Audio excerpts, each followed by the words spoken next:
الحمد لله رب العالمين والصلاة والسلام على سيد الأنبياء والمرسلين أما بعد فأعوذ بالله من الشيطان الرجيم بسم الله الرحمن الرحيم لتؤمنوا بالله ورسوله وتعزروه وتوقروه وتسبحوه بكرة وأصيلا صدق الله العظيم وبلغنا رسوله النبي الكريم ونحن على ذلك من الشاهدين والشاكرين والحمد لله رب العالمين اللهم صل على سيدنا ومولانا محمد وعلى آله وأصحاب سيدنا ومولانا محمد مبارك وسلم عليه۔ محترم ناظرین کرام، آج ہم ایک ایسے عنوان کے ساتھ آپ کے سامنے حاضر ہیں جو کہ آقا کائنات جان کائنات حضرت محمد مصطفیٰ احمد مجتبیٰ صلی اللہ تعالیٰ علیہ وآلہ وسلم کی ذات اقدس پر ایک ایسی خاصیت رکھتا ہے جسے حضور کی نسبت حاصل ہو جائے وہ کس قدر بلند و بالا مقام والا ہو جاتا ہے۔ قرآن مجید فرقان حمید کی جو میں نے آیت مبارکہ پڑھی ہے، لِتُؤْمِنُوا بِاللَّهِ وَرَسُولِهِ وَتُعَزِّرُوهُ وَتُوَقِّرُوهُ وَتُسَبِّحُوهُ بُكْرَةً وَأَصِيلًا، لِتُؤْمِنُوا بِاللَّهِ، تاکہ تم ایمان لو اللہ پر اور اس کے رسول پر، وَتُعَزِّرُوهُ وَتُوَقِّرُوهُ، اور اس کی تعظیم و توقیر کرو، وَتُسَبِّحُوهُ بُكْرَةً وَأَصِيلًا، اور اللہ کی تسبیح بیان کرتے رہو۔ یہ مفہومی گفتگو قرآن کی روشنی میں نے آپ سے عرض کی ہے۔ ایک بات یاد رکھیے کہ اس آیت مبارکہ میں ایمان لانے کے بعد یہ حکم ہوا کہ نبی پاک صلی اللہ علیہ وآلہ وسلم کی تعظیم و توقیر کرو۔ ایمان لانے کے بعد حضور کی عزت کرو، حضور کی تعظیم و توقیر کرو۔ اچھا، یہاں ایک سوال عام طور پر ذہن میں آتا ہے کہ سید عالم صلی اللہ تعالیٰ علیہ وآلہ وسلم آپ پردہ فرما گئے ہیں، تو خیال یہ ہوتا ہے کہ جس کی تعظیم کی جائے اس کا سامنا ہونا ضروری۔ ایسا نہیں ہے۔ یاد رکھیں اس بات کو کہ اللہ کے نبی صلی اللہ تعالیٰ علیہ وآلہ وسلم نے ارشاد فرمایا کہ جب تم قضائے حاجت کے لیے بیٹھو تو قبلہ رخ ہو کر مت بیٹھو۔ اب بیت اللہ شریف ہمارے سامنے نہیں ہے، لیکن اس کا احترام، عظمت، تعظیم و توقیر ہم سب پر ضروری ہے۔ اسی طرح حضور سید عالم صلی اللہ تعالیٰ علیہ وآلہ وسلم نے آپ نے ایک اپنے صحابی کو دیکھا جو کہ نماز پڑھایا کرتے تھے۔ آپ نے دیکھا کہ انہوں نے قبلہ کی طرف رخ کر کے تھوک دیا۔ پیارے آقا صلی اللہ تعالیٰ علیہ وآلہ وسلم آپ نے اپنے اصحاب سے فرمایا کہ ان کے پیچھے نماز مت پڑھا کریں۔ تو جیسے ہی نماز کا ٹائم ہوا وہ صحابی حاضر ہوئے اور نماز کے لیے، امامت کے لیے جانے لگے۔ صحابہ نے عرض کی کہ ہم آپ کے پیچھے نماز نہیں پڑھیں گے۔ انہوں نے کہا کیسے نہیں پڑھیں گے، کیا ہوا؟ کہنے لگے کہ اس لیے کہ اللہ کے نبی صلی اللہ علیہ وآلہ وسلم نے منع فرمایا ہے کہ ہم آپ کے پیچھے نماز نہیں پڑھیں گے۔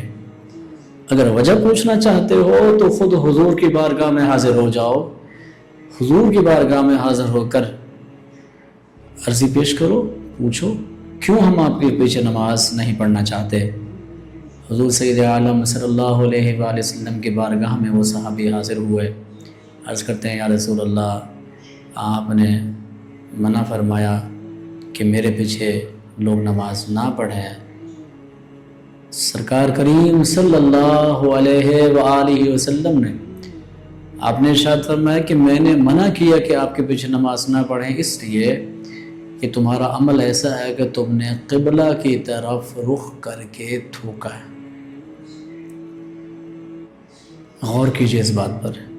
اور حدیث پاک میں یہ الفاظ بھی آتے ہیں، حدیث مبارکہ میں یہ الفاظ بھی آتے ہیں، اللہ کے نبی صلی اللہ تعالیٰ علیہ وآلہ وسلم نے ارشاد فرمایا اللہ کے نبی نے فرمایا کہ تم نے اللہ اور اس کے رسول کو ایذا دی ہے، تکلیف دی ہے۔ غور کریں اس بات پر۔ تو لہٰذا اس بات کو سمجھ لینا چاہیے کہ پیارے آقا صلی اللہ تعالیٰ علیہ وآلہ وسلم کی تعظیم و توقیر بالکل ویسے ہی کی جائے گی جیسے حضور کی حیات طیبہ میں صحابہ کرام کیا کرتے تھے۔ قاضی اعجاز مالکی رحمۃ اللہ علیہ شفا شریف میں ان ابحاث پر بہترین گفتگو کی ہے، بہترین گفتگو، بڑی عشق و محبت بھری گفتگو ہمیں پڑھنے کو ملتی ہے۔ یاد رکھیں اس بات کو، ایسا شخص جو شعائر اللہ کی تعظیم و توقیر نہیں کرتا، اس شخص کے لیے حضور کا یہ فرمان آپ کے سامنے میں نے عرض کیا۔ شعائر اللہ، اللہ کی نشانیاں، اگر ہم اس پہ بات کریں تو اللہ کی نشانیوں میں سے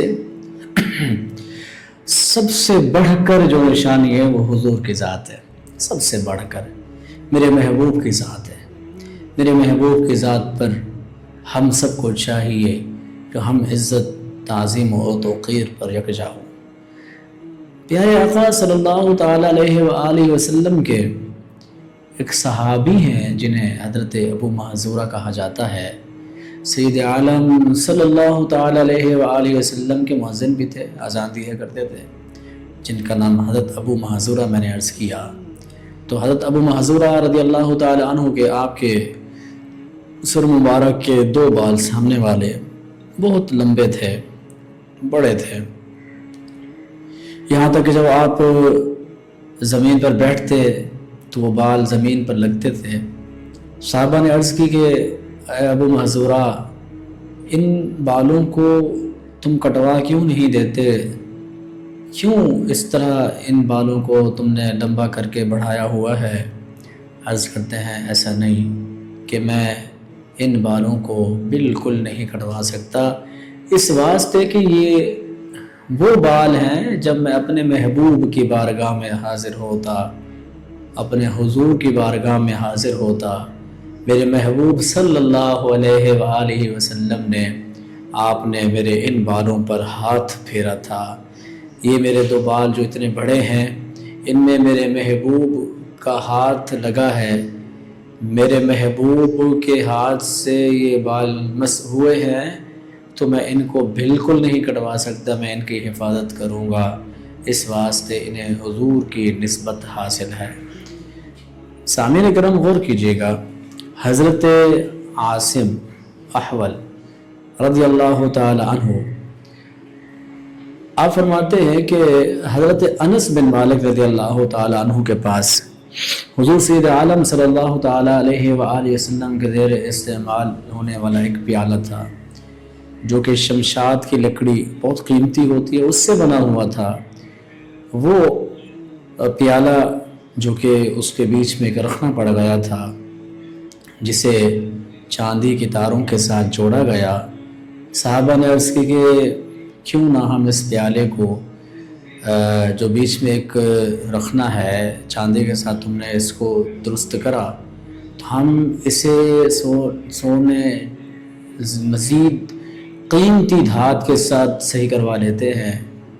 اور آپ نے کہا نہیں، ایسا نہیں ہو سکتا، میرے محبوب صلی اللہ تعالیٰ علیہ وآلہ وسلم جس پیالے کو استعمال کیا کرتے تھے، میں اس پیالے کو بالکل ایسے ہی اپنے پاس محفوظ رکھوں گا، بلکہ اس پیالے کے ساتھ صحابہ کرام علیہم رضوان کو پانی بھی پلایا کرتے تھے۔ یہ نسبت کی بڑی اس وقت نبی پاک صلی اللہ علیہ وسلم کے وہ غلام ایسی تعظیم اور توقیر کیا کرتے تھے۔ حضرت اسماء رضی اللہ تعالی عنہ، اب غور کیجیے گا، یہاں میں ایک جملہ عرض کروں گا کہ حضرت اسماء رضی اللہ تعالی عنہ آپ کے پاس حضور سید عالم صلی اللہ علیہ وآلہ وسلم کا کرتا مبارک ہوا کرتا تھا۔ کوئی بھی شخص بیمار ہوتا تو حضرت اسما رضی اللہ تعالیٰ عنہ آپ وہ کرتا پانی میں بھگو کر اس کرتے سے لگا ہوا پانی اس کرتے کو نچوڑتی، وہ پانی جو برتن میں جمع کرتی، اب وہ پانی وہ مریضوں کو پلایا کرتی تھی۔ وہ پانی مریض جیسے ہی پیتے تو وہ شفا یاب ہو جایا کرتے تھے۔ اس قدر نسبت کی برکتیں ہیں۔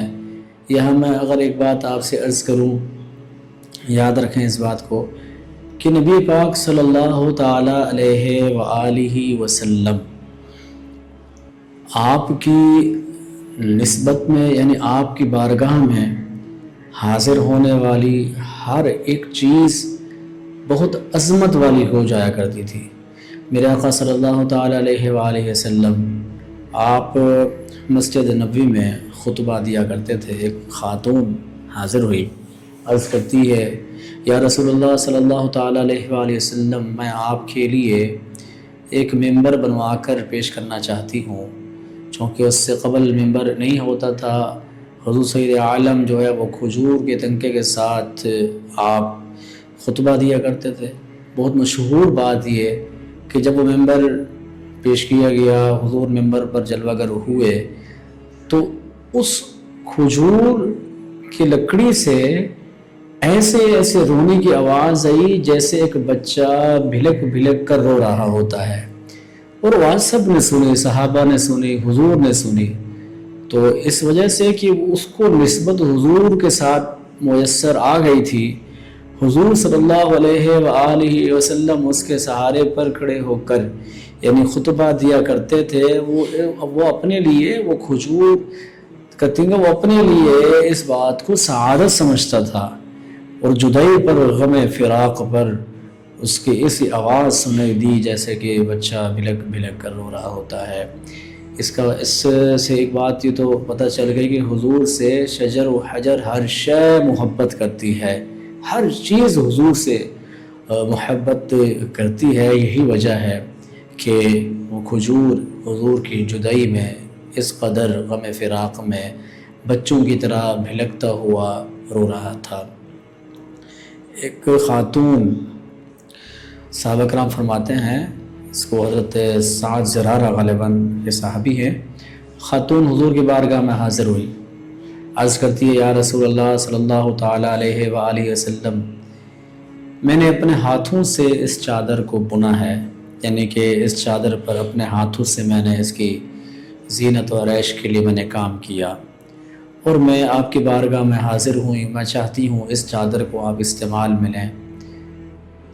اللہ کے رسول صلی اللہ علیہ وآلہ وسلم نے اس چادر کو قبول فرمایا اور اس چادر کو بطور لنگی اپنے اوپر آپ نے اوڑھ لیا۔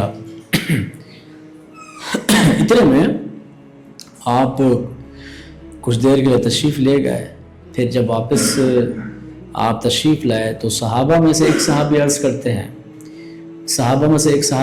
یا رسول اللہ صلی اللہ تعالیٰ علیہ وآلہ وسلم، مجھے یہ چادر بہت پسند آ گئی، میں آپ کے بارگاہ میں عرض کرتا ہوں یا رسول اللہ صلی اللہ تعالیٰ علیہ وآلہ وسلم، یہ چادر مجھ کو عطا کی جائے۔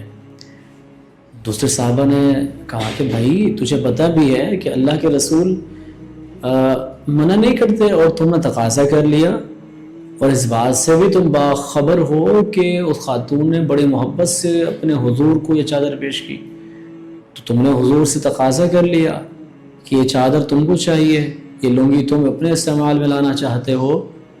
میرے آقا صلی اللہ تعالیٰ علیہ وآلہ وسلم نے کچھ ہی دیر کے بعد وہ چادر اپنے صحابی کو عطا کر دی۔ اب وہ صحابی فرماتے ہیں کہ اے میرے ساتھیوں سنو، میں نے یہ چادر کیوں حضور سے کس وجہ سے میں نے لی ہے؟ میں نے اس چادر کو اپنے استعمال کے لیے تو نہیں لی، میں نے اس چادر کو حضور سے اس واسطے لی ہے کہ جب میرا انتقال ہو تو میرے لیے اس چادر کو بطور کفن استعمال کیا جائے، اس واسطے کہ یہ حضور کے جسم اطہر کے ساتھ مس ہوئی چادر جب یہ میرے لیے کفن بنا دی جائے گی اور میں جب اپنی قبر میں اتارا جاؤں گا تو میں قبر کی سختیوں سے محفوظ ہو جاؤں گا۔ اس واسطے میں نے یہ چادر اپنے محبوب سے عرض کی کہ مجھ کو عطا کی جائے۔